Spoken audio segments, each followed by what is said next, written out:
बुखारी मुस्लिम में हदीस है। ये ज़्यादा ही तवज्जो तलब अमर है, इस पर आप गौर करेंगे।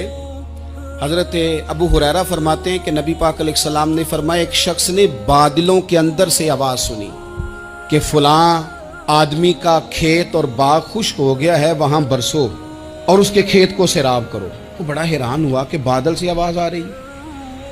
फिर उसने देखा कि एक पहाड़ी पर बारिश हुई, वो बादल वहाँ बरसा, फिर नालियों से होता हुआ पानी एक तरफ चला। तो जिसने आवाज़ सुनी थी, हुजूर बयान कर रहे हैं, वो भी पीछे पीछे चला कि पानी किधर जा रहा है। उसने जाके देखा कि एक मकाम पे एक बाग को वो पानी लग रहा है और एक आदमी वो पानी लगा रहा है। उसने उससे पूछा, तेरा नाम क्या है? उसने कहा, क्यों? कहने लगा, बता ना। उसने नाम बताया तो कहने लगा, यही तो वो नाम है जो मैंने बादलों के अंदर से सुना है कि फलां के खेत को पानी दे दो।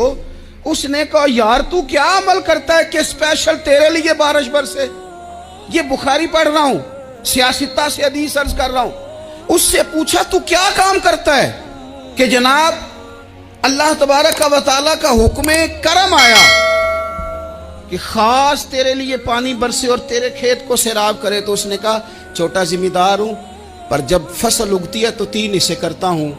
एक हिस्सा अपने बाल बच्चों पे, बहन भाइयों पे खर्च करता हूं, एक हिस्सा पूरा, और एक हिस्सा दोबारा काश्तकारी पे लगाता हूं, और तीसरा हिस्सा खालिस मैंने मिस्कीनों, यतीमों और गरीबों के लिए रखा हुआ है।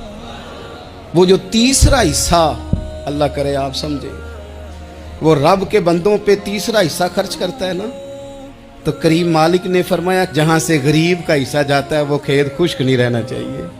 वो जहां से मिस्कीन रोटी खाते हैं वो खुश्क ना रहे। जहां से यतीमों को कुछ आता है कहीं उसकी फसल रह ना जाए।